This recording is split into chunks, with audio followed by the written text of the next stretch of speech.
ঢাকার ধামরাইয়ে ঐতিহ্যবাহী রথযাত্রা উপলক্ষে শুরু হয়েছে শত বছরের ঐতিহ্যবাহী রথের মেলা।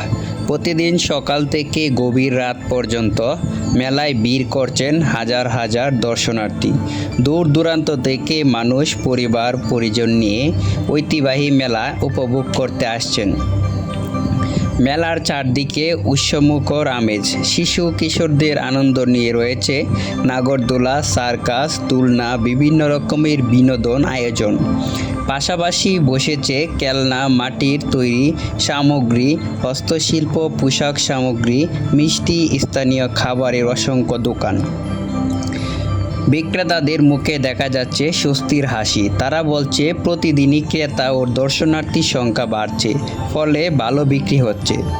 দর্শনার্থীরা জানান, ধামরাইয়ের রথের মেলা শুধু কেনাকাটার স্থান নয়, এটি বাঙালির ঐতিহ্য, সংস্কৃতি ও সম্প্রীতির এক মিলন মেলা।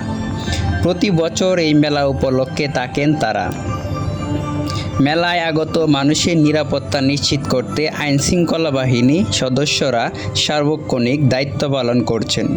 এছাড়া স্বেচ্ছাসেবকরাও দর্শনার্থীদের বিভিন্নভাবে সহযোগিতা করছেন, যাতে সবাই নিরাপদ ও স্বাচ্ছন্দ্যে মেলা উপভোগ করতে পারে।